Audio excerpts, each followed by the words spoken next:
Alléluia. Gloire au Seigneur. Voilà, on va se lever ensemble, si vous voulez bien, frères et sœurs. Alléluia. Et on va ouvrir la parole du Seigneur dans le psaume 128. Dans le psaume 128.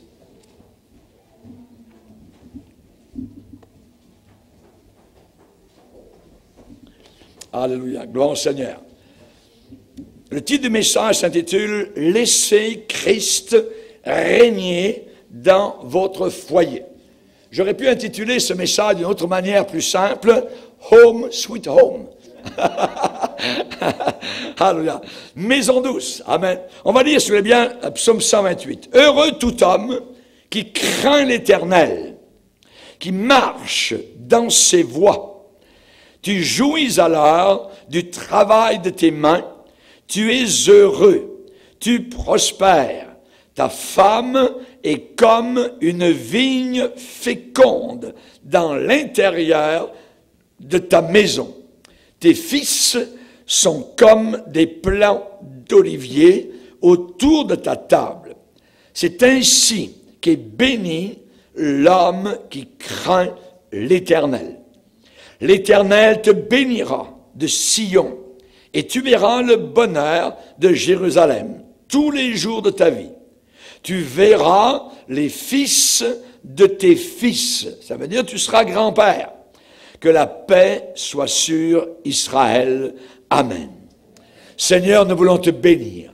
Nous voulons te glorifier pour ta présence, Seigneur, dans nos cœurs, dans nos âmes et au milieu de ton peuple aujourd'hui. Nous te prions de toucher nos cœurs, nos familles, nos foyers, nos enfants, Seigneur.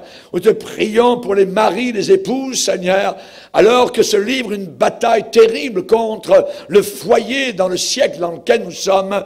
Nous te demandons de nous aider, Seigneur, à comprendre, à réaliser, Seigneur, et à consolider, Seigneur, nos bases. Dans le nom puissant de Christ Jésus. Amen. Et tout le peuple dit... Amen. Gloire à Dieu. On peut s'asseoir, frères et sœurs. Alléluia. Vous savez qu'actuellement, les statistiques des foyers brisés, c'est étourdissant. Pour le peu de foyers qui restent, parce qu'aujourd'hui, le mariage est mis totalement au rencard. On se moque du mariage, c'est le concubinage qui a pris la relève, et le concubinage, la Bible déclare, est condamné au plus haut point par le Seigneur. Et on se pose la question, restera-t-il des foyers dans 20 ans? Y aura-t-il encore des gens qui vont fonder des foyers? Chers amis, pourquoi nous arrive-t-il à notre génération ce qui nous arrive?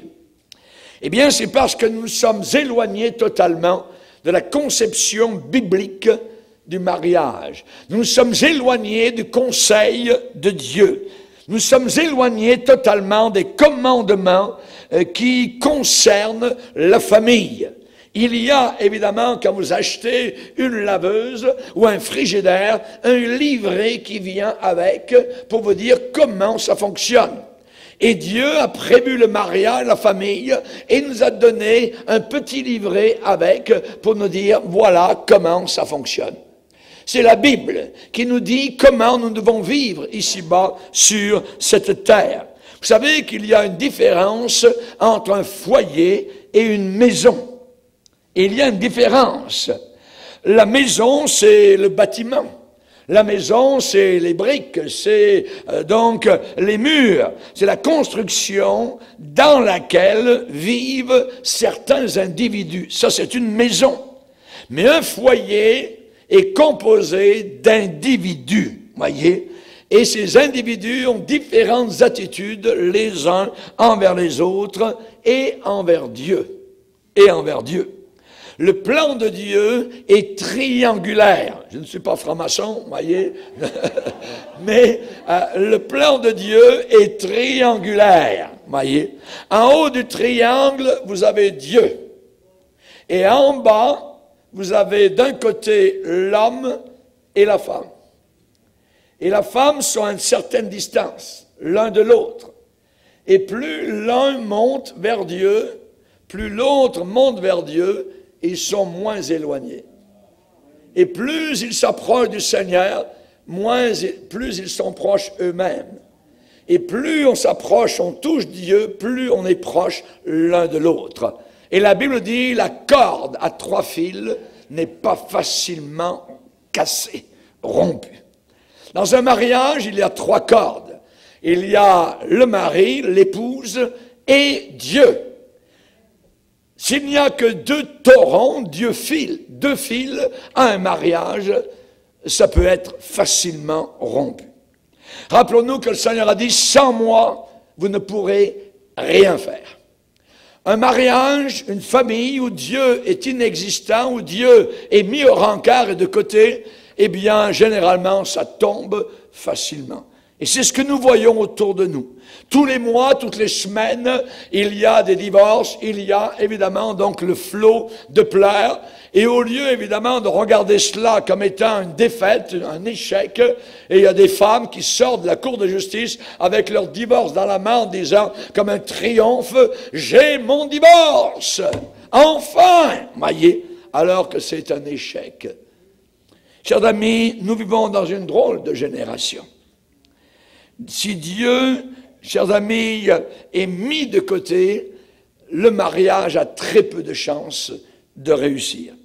Je peux connaître Dieu, je peux avoir ma Bible, je peux lire la Bible, je peux venir à des réunions, mais si je ne mets pas en pratique ce livre, je suis exactement comme un païen. Et mon mariage peut très facilement aller à la ruine.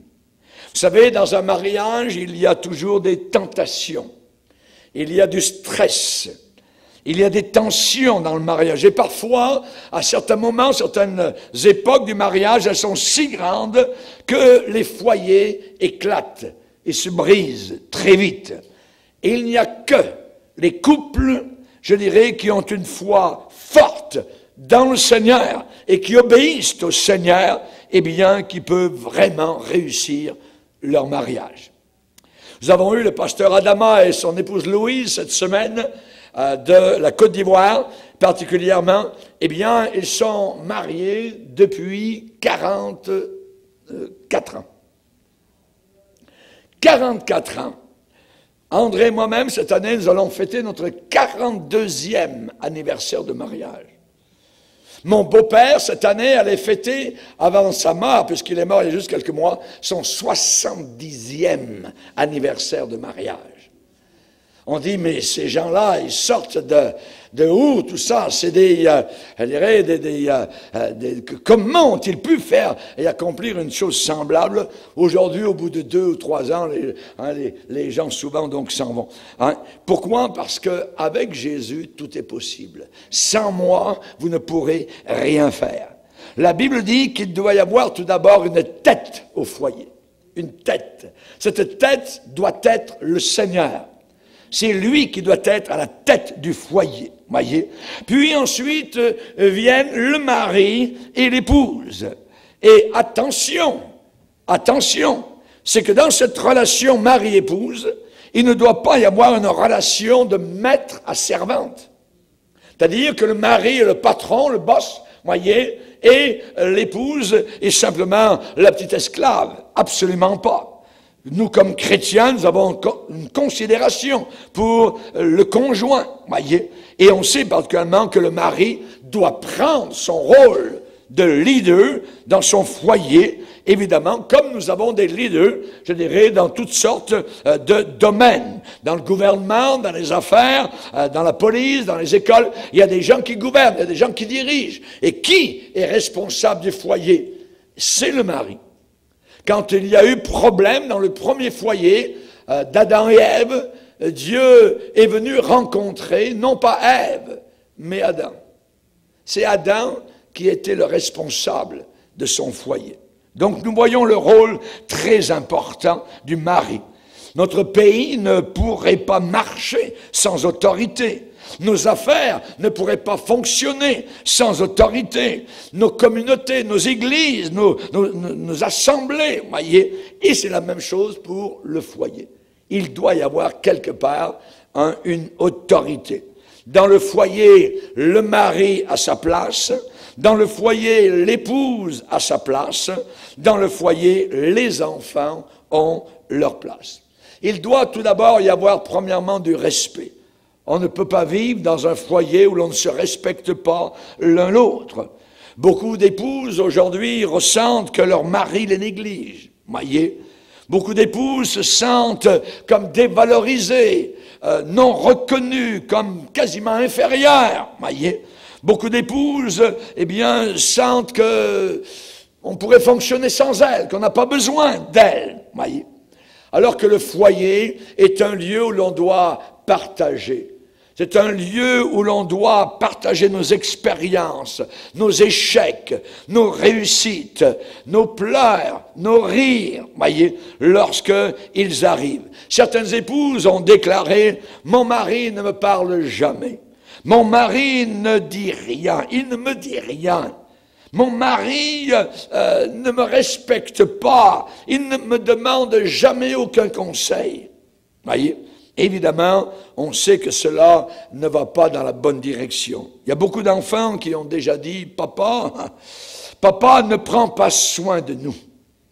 Il ne prend pas soin de nous, il n'aime pas venir à la maison. Il ne veut pas nous voir. » Ça, c'est terrible, ça, c'est des coups d'épée dans un cœur normalement. Savez-vous qu'il y a un rapport qui a été donné parmi les enfants en Amérique du Nord, de façon générale. Il y a sur 60% des garçons qui ont en dessous de 15 ans, ils préfèrent la télévision à leur père. 60% des enfants en Amérique du Nord, en dessous de 15 ans, préfèrent la télévision à leur père. C'est tragique. C'est tragique. Il y a un psychiatre de Harvard qui a déclaré « Le père moyen nord-américain passe seulement 1 minute par jour seul avec son fils. » 1 minute. Évidemment, le temps doit être pris avec la famille. Il faut envisager cela comme une sorte de thérapie. Il faut voir cela comme une sorte de thérapie pour tous. Le mari, la femme et les enfants. Il y a quelqu'un qui a témoigné, qui a déclaré un des regrets de ma vie, c'est que je n'ai jamais eu assez de temps avec ma famille. Un regret. Chers amis, la Bible déclare que le mari et l'épouse doivent s'aimer l'un l'autre. Pas se supporter, mais s'aimer l'un l'autre. De dire « je t'aime » est bon au cœur du conjoint. Il y a une star de cinéma très connue qui avait eu plusieurs mariages. Elle a déclaré « J'ai eu tous ces maris et je n'ai jamais trouvé l'amour. » Elle est à peu près comme la femme dans l'évangile de Jean, chapitre 4, où quand Jésus l'a rencontrée, Jésus lui a dit « Tu as eu 5 maris, et celui avec lequel tu vis maintenant n'est pas ton mari. » On voit que cette femme-là, évidemment, je pense qu'elle n'avait pas trouvé véritablement l'amour, elle l'a découvert avec Jésus. Et Jésus sera le seul capable de combler tous les désirs, évidemment, d'une personne. C'est lui qui satisfait. Beaucoup de personnes ne savent pas véritablement ce qu'est l'amour. Ils ne savent pas ce qu'est l'amour. Ils regardent les films d'Hollywood, tout ça, ils pensent que c'est la passion, que c'est comme un feu qui s'allume et quelque part, et là, il faut attraper cette flamme quelque part. Absolument pas. Absolument pas. Beaucoup de personnes ont l'idée que l'amour, c'est une passion, c'est une excitation, tout ça. Mais après plusieurs années de mariage, c'est là que vous commencez à voir ce qu'est vraiment l'amour. L'amour, c'est quand vous décidez d'aimer. Le verbe est choisi. Quand vous décidez d'aimer cette personne. J'ai décidé de t'aimer. J'ai décidé de te marier. J'ai décidé devant Dieu, devant les hommes, de t'épouser. Et je te serai fidèle jusqu'à la mort. Il y avait un couple marié, on avait vu sur une photo d'un journal, pendant 70 ans, et tous les deux avaient 94 ans, le mari et l'épouse. Et ils étaient assis, la main dans la main. L'amour était là encore, 70 ans après. Alléluia. Chers amis, ça n'existe pas un foyer parfait. Si vous recherchez, évidemment, le jeune homme sur un cheval blanc, tout ça, ou la jeune fille, évidemment, avec une couronne de reine, ainsi de suite, voyez, ça ne se trouve pas sur cette terre, voyez. Mais il existe des foyers où Jésus-Christ est à la tête. Et ça, c'est différent. C'est bien différent. Amen. Quand vous venez à Jésus-Christ, quand on se repent de nos péchés, eh bien, nous avons un foyer où il y a généralement de la joie, de la paix et du bonheur de vivre l'un avec l'autre et l'un pour l'autre. Il y a une satisfaction. Dieu nous a donné une très grande provision pour vous et votre famille. C'est quoi? Un agneau. Un agneau pour chaque famille. L'agneau de Dieu, qui ôte, qui enlève le péché. Merci Seigneur. Dans l'Ancien Testament, on sait que le sang était répandu fois après fois sur les autels juifs. Pourquoi devait-il tuer tout le temps des animaux et du sang qui devait couler? Eh bien, parce que la Bible déclare, sans effusion de sang, il n'y a pas de pardon. Pour avoir un foyer heureux, il faut que l'homme soit sauvé. Il faut que la femme soit sauvée. C'est le départ, être né de nouveau. Voyez, Jésus a bien dit, il faut, c'est une nécessité, que vous naissiez de nouveau. Et quand un foyer est bâti sur une fondation chambranlante, craquelée par le péché, alors quelle est la réponse à la jalousie dans un foyer?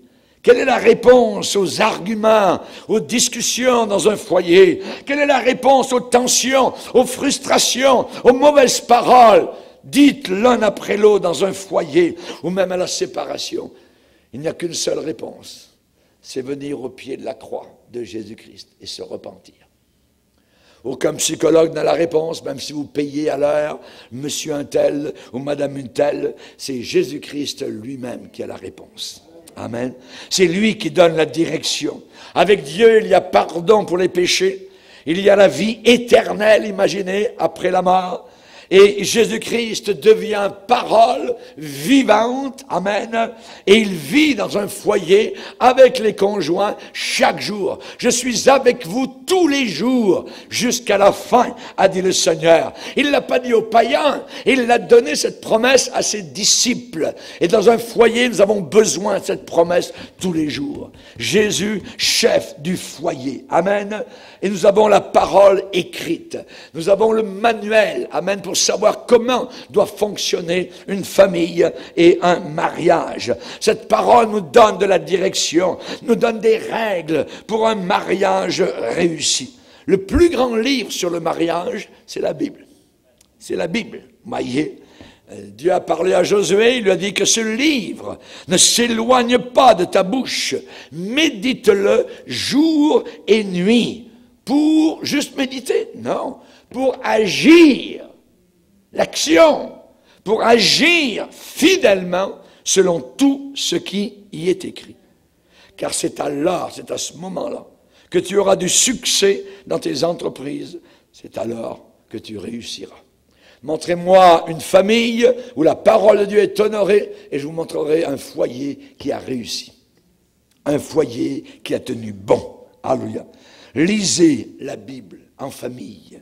Lisez la Bible en famille. Ouvrez la Bible devant les enfants. Nous l'avons fait nombre et nombre de fois avec nos propres enfants. De lire la Bible en famille, de prier en famille, même si c'est court, mais de prier ensemble. Des dévotions brèves, mais intéressantes. Est-ce que vous rendez grâce au repas dans la famille? Avant de manger, est-ce que c'est... Ou bien on attend et on s'incline et on remercie le Seigneur pour le repas. Voyez, est-ce que vous rendez grâce au repas? Dans les restaurants, dans les avions, parfois même, je baisse ma tête, je me fous complètement de ceux qui sont autour. Alors il y en a qui regardent. Voyez, c'est pas grave. Et quand l'Église de Dieu se réunit dans des restaurants après le culte du dimanche, généralement, on fait nos prières. Je trouve ça très bien. C'est un exemple pour ceux qui nous entourent. Amen. Il y a encore des chrétiens. Amen. On a vu des gens qui sont dans des réunions comme les nôtres et où il y a eu des foyers qui ont été réunis. Les foyers ont été réunis, réconciliés, parce que la conviction du Saint-Esprit est venue sur leur cœur. Et ils ont dit, on va vraiment se réconcilier, on va se pardonner l'un l'autre. Et on peut avoir des centaines d'histoires comme cela. La puissance de l'Évangile. L'Évangile est puissant. L'Évangile est un évangile réconciliateur. Amen. Dieu est capable de venir dans n'importe quel foyer, de le transformer. Dieu peut changer un homme pour qu'il soit le mari et le père qu'il doit être.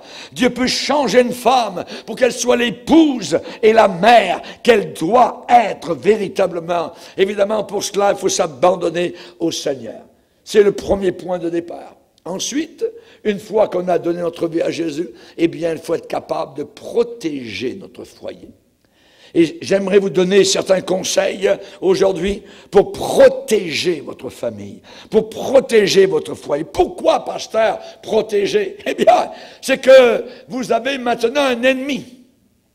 Vous avez Satan.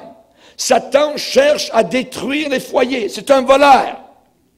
Il cherche à détruire l'amour. Il cherche à ruiner tout ce que Dieu a donné de bon à l'homme. Et un des dons merveilleux que Dieu a donné à l'homme, c'est la famille. C'est le foyer. Voyez? Et quand on est sauvé sur la terre, et que certains des membres de la famille s'en vont vers le ciel, eh bien là-haut dans le ciel, ces liens, eh bien, seront les plus forts qui auront traversé l'éternité. Amen.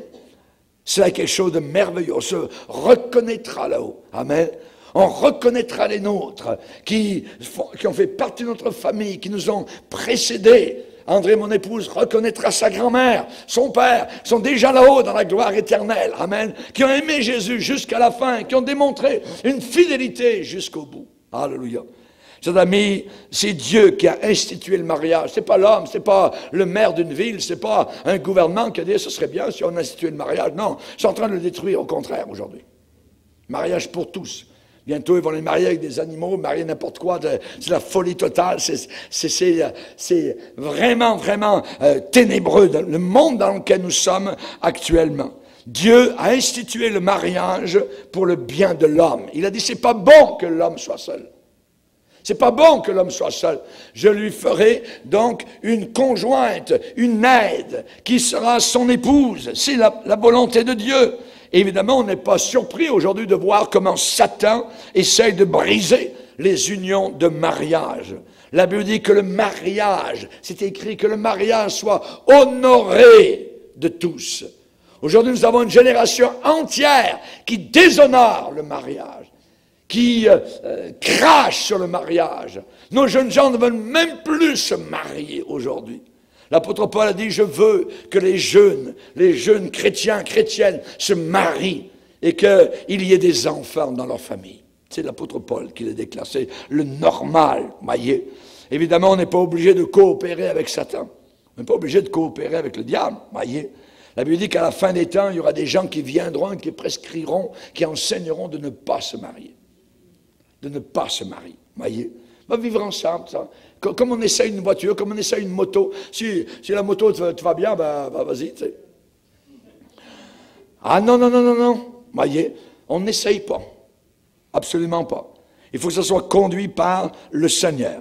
Donc, soyez sur vos gardes, évidemment. Défendez votre foyer contre tout ce qui pourrait causer sa ruine. La Bible appelle cela des petits renards qui ravagent la vigne.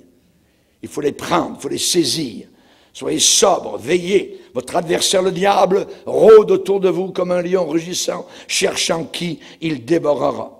Votre famille, généralement, est à l'abri, je dirais, l'hiver, du froid, de l'été, parfois de la chaleur, du danger, il y a des serrures, tout ça, et vous êtes entre quatre murs de briques, de bois ou de béton, il n'y a pas de problème, voyez, mais votre famille est à l'abri. Et nous avons besoin aussi de 4 murs solides, voyez, pour la protection contre les attaques de l'ennemi. Les attaques de l'ennemi. Nous avons besoin tout d'abord du mur de l'amour. De l'amour. Protégez votre foyer avec l'amour. Vous allez détruire votre foyer s'il y a la haine entre l'un et l'autre. L'amour, c'est la défense dans votre foyer contre les attaques de Satan. Satan est rempli de haine. Ne coopérez jamais avec le diable. Il est rempli de haine, de colère, de mensonges, de jalousie. Le diable va vous dire, oui, oui, t'as raison, va chercher les assiettes, là, puis balance-les dans la cuisine, bing bang, tout ça. Et l'épouse est obligée de se baisser pour... non, non, on ne joue pas aux soucoupes volantes. Non, non. Là, vous êtes en train de coopérer avec le diable. Et un foyer ne peut pas résister souvent à cela. Voyez, si on se bat dans le foyer, ça ne marche pas. Voyez, l'amour. Protégez votre foyer avec l'amour. Voyez, il faut maintenir la fidélité entre un mari et une épouse.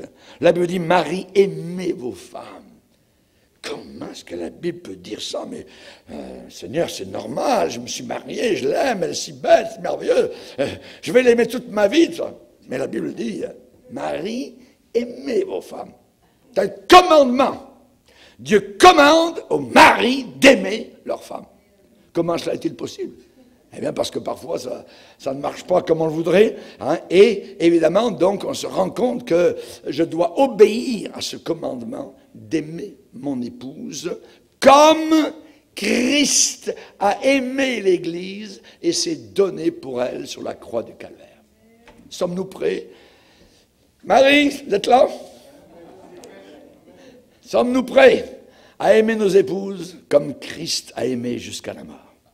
Jusqu'à la mort. Oui, malgré leurs défauts, malgré leurs difficultés, malgré leurs épreuves, malgré leur sensibilité, il faut les aimer. Protégez votre amour avec protégez votre foyer avec l'amour. Marie, aimez vos femmes, voyez. La compréhension, les comprendre. Si quelqu'un manque de sagesse, qu'il la demande à Dieu. Qu'il la demande à Dieu. Bien souvent, nous les maris, on manque de sagesse. Et on a besoin de sagesse. Il faut la demander au Seigneur.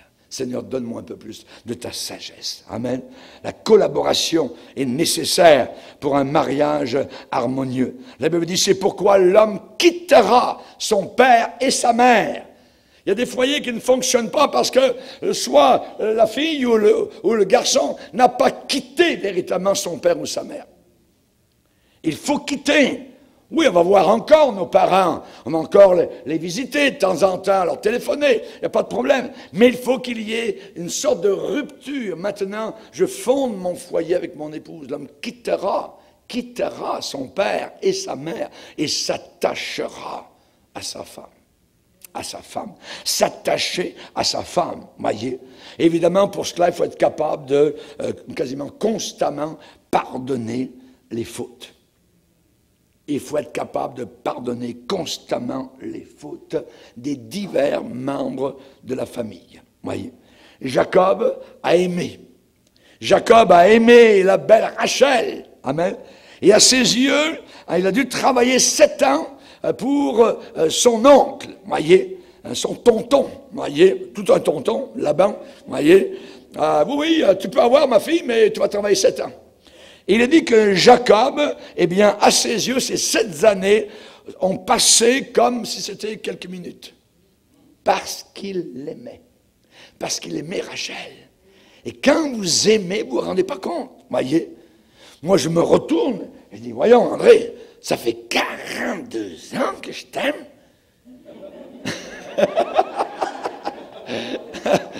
42 ans.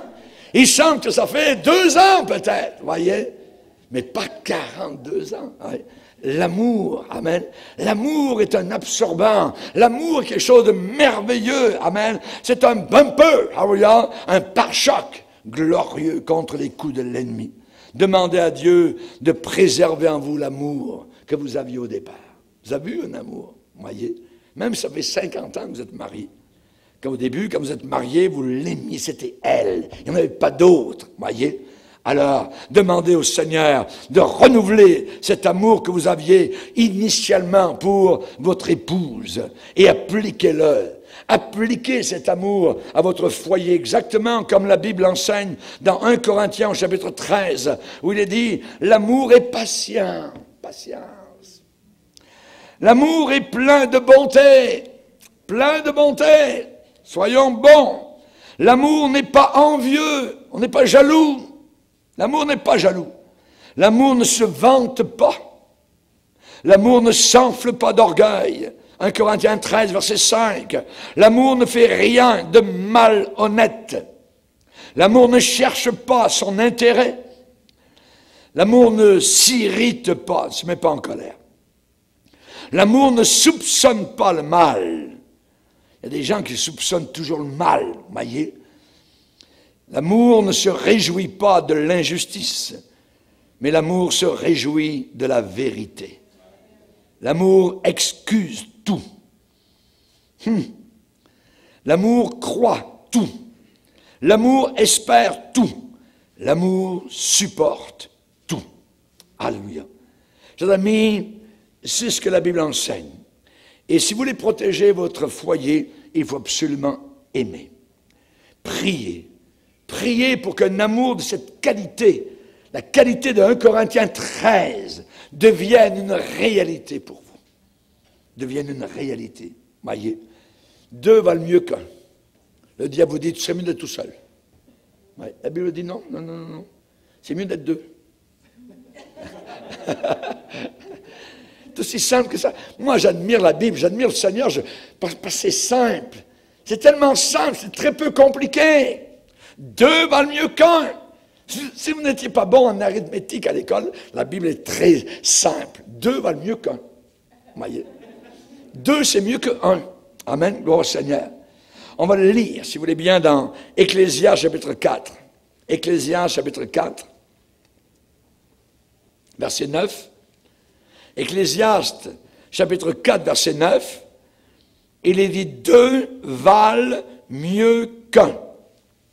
Parce qu'ils retirent un bon salaire de leur travail. Car s'ils tombent, l'un relève son compagnon. Mais malheur à celui qui est seul et qui tombe, sans avoir un second pour le relever. De même, si deux couchent ensemble, ils auront chaud.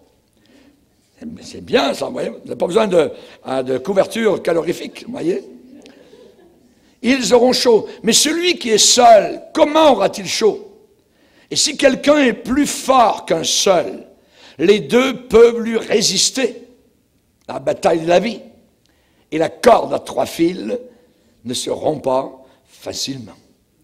La corde à trois fils, je vous en ai parlé tout à l'heure, donc, au début. Amen.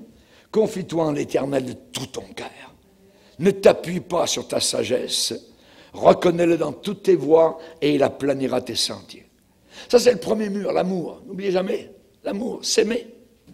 Le deuxième mur pour protéger le foyer, c'est de demeurer fidèles l'un envers l'autre. Vous savez, s'il y a infidélité, évidemment, là, vous commencez à briser totalement votre foyer. Dieu désire que le mari et sa femme assument fidèlement leurs responsabilités respectives. N'oubliez pas, le jour où vous êtes mariés, vous avez promis devant Dieu et devant les hommes d'être fidèles à la personne qui était à côté de vous. Et vous l'avez fait devant Dieu. Et Dieu n'aime pas les fous, les folles, les insensés. C'est un vœu sacré qui est le mariage. Le jour du mariage, d'une certaine manière, vous avez dit, vous les épouses, à votre mari, je te reçois comme époux, je me donne à toi. Tu es mon mari, tu le seras toujours. Le mariage, c'est aussi le bonheur très simple d'avoir un compagnon pour la vie.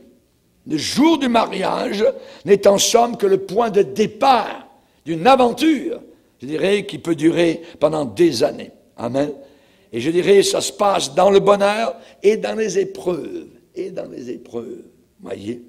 Évidemment, malgré les moments difficiles et les moments, je dirais, où on n'éprouve pas spécialement, je dirais, des frissons terribles pour le conjoint, eh bien, il faut, je dirais, rester fidèle à cet engagement. Vous voyez que vous êtes donnés l'un envers l'autre. Vous avez dit dans la maladie comme dans la santé. Dans la maladie comme dans la santé. Dans la richesse comme dans la pauvreté. Quand ça va mal, il faut rester fidèle. Quand il y en a un qui est malade, qui est cancéreux, « Ah, bye, moi, je ne peux pas prendre soin de toi. » Non, non, non, non. C'est un vœu, dans la richesse comme dans la pauvreté, que vous soyez riche ou que vous ne possédiez rien, vous serez heureux quand même parce que vous êtes l'un à l'autre et que vous posséderez une famille authentique. Dans la maladie comme dans la santé, voyez. Mon mari, quand tu seras malade, je serai à tes côtés. Chérie, quand tu seras malade, mon épouse, je serai à tes côtés. Voyez. Et évidemment, il faut accomplir ce qu'on a décidé. On a décidé de l'aimer et de la chérir. Voyez. De l'aimer et de la chérir. Hein. Évidemment, la chérir, ça veut dire, évidemment, donc en prendre soin. Ça ne veut pas dire la rejeter, la mettre à la poubelle, tout ça. Hein, je veux plus te voir. Non, non, non. Jusqu'à ce que la mort nous sépare. Ça a été dit devant Dieu. Voyez. Il y a certaines choses qui sont dévastatrices, et même mortelles pour un mariage. Voyez. Mais aucune des choses, je dirais, qui peuvent s'opposer à votre amour, ne devrait vous pousser à vouloir vous séparer. Absolument pas. Voyez. Vous avez dit le jour de votre mariage, je me suis engagé à rester auprès de mon épouse, de mon mari, jusqu'à la mort. J'en prends Dieu à témoin. Vous l'avez dit si vous êtes marié. Voyez. Et la Bible nous dit encore, c'est un piège pour l'homme que de prendre à la légère un engagement sacré. De prendre à la légère un engagement sacré. C'est quelque chose de sacré vis-à-vis de Dieu, c'est le mariage. C'est le mariage, c'est du sérieux, d'une chose sacrée. Et chers amis, on a besoin évidemment donc de voir cela de cette façon-là. Je vais vous donner ce matin les 10 commandements du mariage. Premier commandement, sans aucune contrainte, vous vous aimerez. Deuxième commandement, toujours patient, vous saurez vous montrer. Troisième commandement, dans les désaccords, vous réglerez la chose sans tarder. Quatrième commandement, s'il y a colère, vous veillerez à la contrôler. Cinquième, jalousie venimeuse, vous chasserez sans aucune pitié. Sixième commandement, la compréhension aimable et pleine d'amour, vous pratiquerez. Septième, des compliments vrais et authentiques, le plus souvent possible, vous vous direz. Huitième, les joies de la vie pure, vous apprécierez. Neuvième, un climat de tendresse entre vous deux, vous établirez. Dixième, toujours fidèles l'un à l'autre, vous demeurerez. Suivez ces conseils, sans oublier de prier Dieu chaque jour, et je vous promets que vous serez heureux toujours. Alléluia. Amen. Gloire au Seigneur. Que Dieu soit béni. Si vous les avez oubliés, on peut faire des photocopies. Voyez.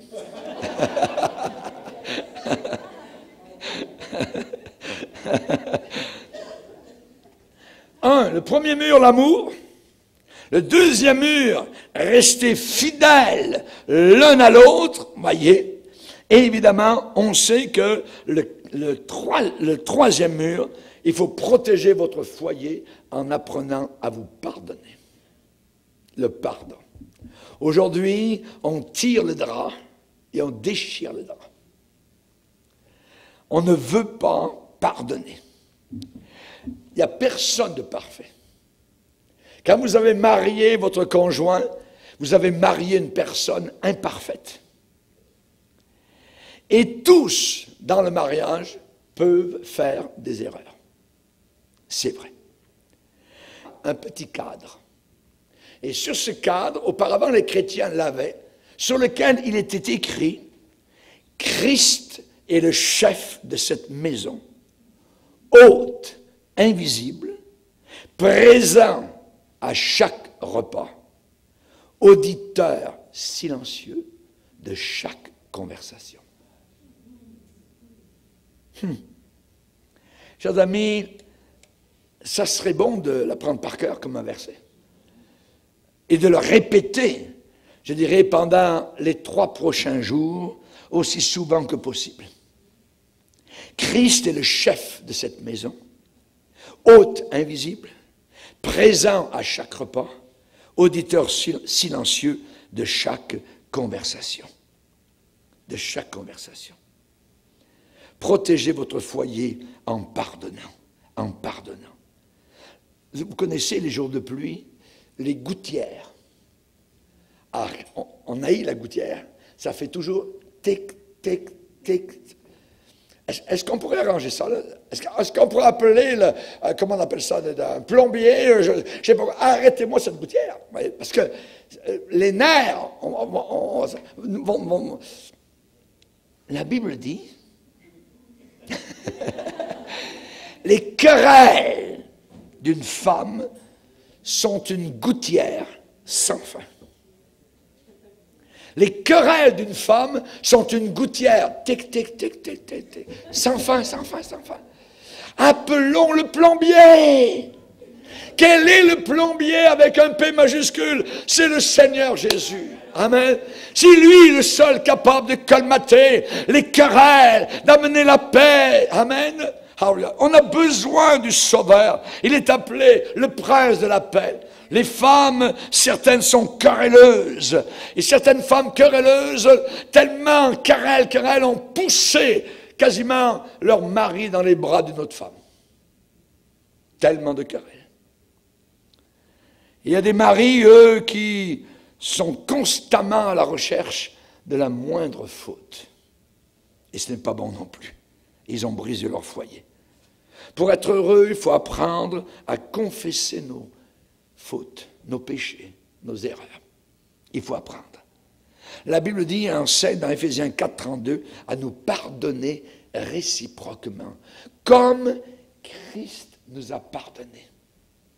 Si je suis sauvé comme chrétien, si je suis venu un jour à la croix et que j'ai entendu Christ cloué au milieu de son sang, Père, pardonne-leur.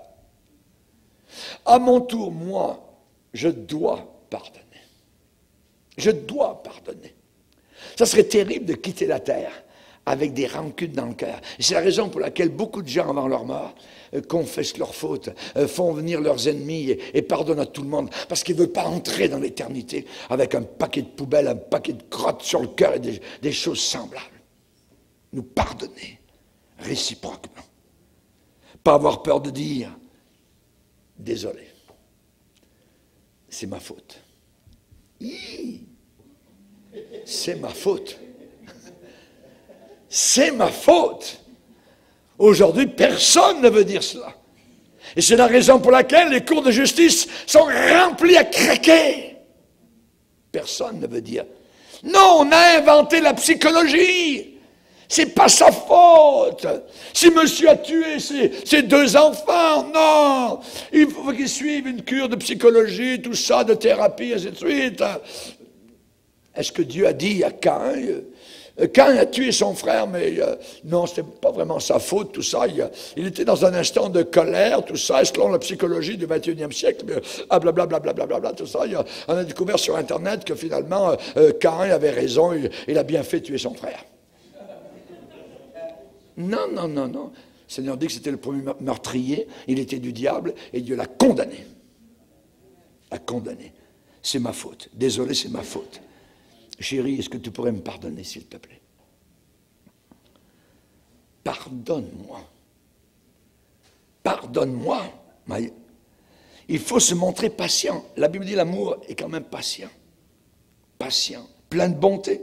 Soyez bons les uns envers les autres. N'entretenez pas, je dirais, vos propres blessures intérieures. La Bible parle des racines, des racines. Une racine, ça ne soit jamais au-dessus de la terre. Elle est toujours en dessous, elle est invisible.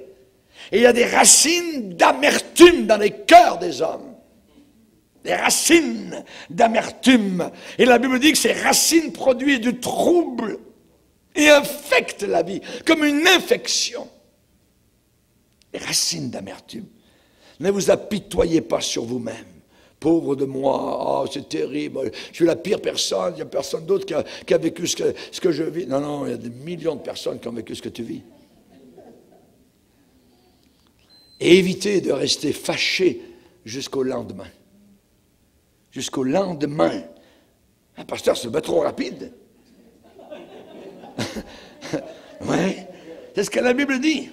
Si vous vous mettez en colère, ne péchez pas. Et que le soleil ne se couche pas sur votre colère. Ça veut dire, essayez de régler le problème le plus vite possible. Le plus vite possible. Voyez? Donc, évitez de rester fâché jusqu'au lendemain. Pardonnez et hâtez-vous d'oublier les paroles désagréables. Amen. Désagréables.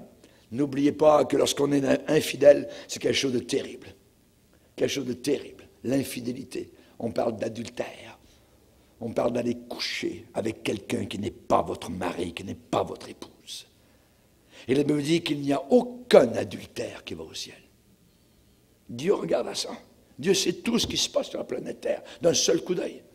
Nos astronautes, quand ils sont en haut dans les airs, à 400 km, ils voient une grande partie de la Terre, mais ils ne voient même pas comme Dieu. Dieu voit tout.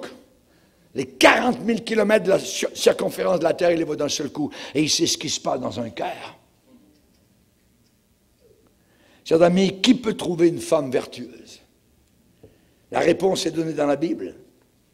Je bénis le Seigneur parce que Pasteur Beaujean a trouvé une. Amen. Et vous pouvez en trouver une. Mais il faut être conduit par le Seigneur. Le Seigneur m'a pris du fond du Pacifique Sud. Alors, il m'a emmené à Montréal. Et de Montréal, il m'a emmené dans l'Estrie, là-bas. Au fin fond du Québec, aux frontières américaines, dans les Appalaches. Parce que là, il s'est passé quelque chose. Le père de mon épouse est devenu chrétien. Et en devenant chrétien, l'Église catholique, le curé de l'endroit a dit « N'allez plus acheter du pain chez M. Fortin, il est devenu évangélique, il est devenu protestant, il n'est plus catholique, n'allez plus. » Mon beau-père a dû être obligé de déménager de l'endroit où il était et de venir s'installer dans l'endroit où le pasteur Bongier était pasteur d'une petite église. Et un beau jour, j'ai vu arriver un monsieur avec une dame, avec une ribambelle d'enfants, 13 enfants.